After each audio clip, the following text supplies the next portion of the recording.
U.S. stocks closed higher on Friday as investors digested the April jobs report, which showed the U.S. labor market remains relatively strong. However, since the jobs report wasn't really much to celebrate, and because other economic conditions remain soft, investors are hoping the Fed may pause interest rate hikes after this week's 25 basis point move. Hang tight, though, as the Fed chair left the door open for more rate increases down the road given the strong pace of wage growth. The flight to traditional safe haven assets like gold eased this week after all of the chaos within the regional banking sector. It's been about 2 months since the collapse of Silicon Valley Bank, which triggered a ripple effect across the financial system.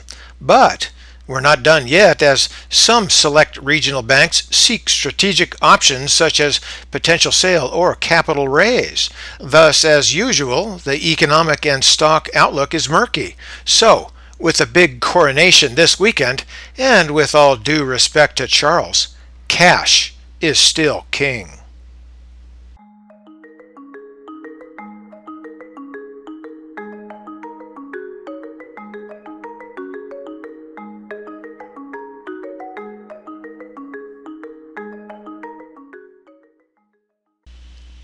And today we're going to take a look at one chart. It's the spiders, the 2-year weekly, and the close on Friday was 412.63. So from this bottom here, back in last October, we've run up this channel with the bottom channel line moving up and through more or less like that, and the top channel line moving up and through like that. So this move off of that bounce there has only come about halfway between the bottom channel line and the top channel line. Definitely, we've not gone past this particular move there, and we really need to get past this move, and we also need to get to the top of that channel line. So things are looking a bit hesitant. Moving on down into the oscillators, you can see here the volume has been declining, and that's not necessarily good in a market that's trying to move on up. Into the main oscillator that I look at, it's the MACD. So from, again, the bottom in October, we moved on up.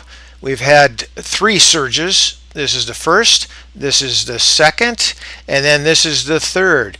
The third surge seems to be relatively weak. So even though we're above that zero line with both the fast line in black and the slow line in red, it's relatively weak. And you can see that weakness here in the histogram. From this top there, moving on down through here. So the first surge was strongest, and then next was a little weaker, and definitely the baby bear is the weakest. Moving on down here into the price rate of change, that weakness is also shown by this move here compared to the current move, a downward trend. Into the RSI, now this is meandered within a channel, more or less here being the bottom channel line and up through here being the top channel line.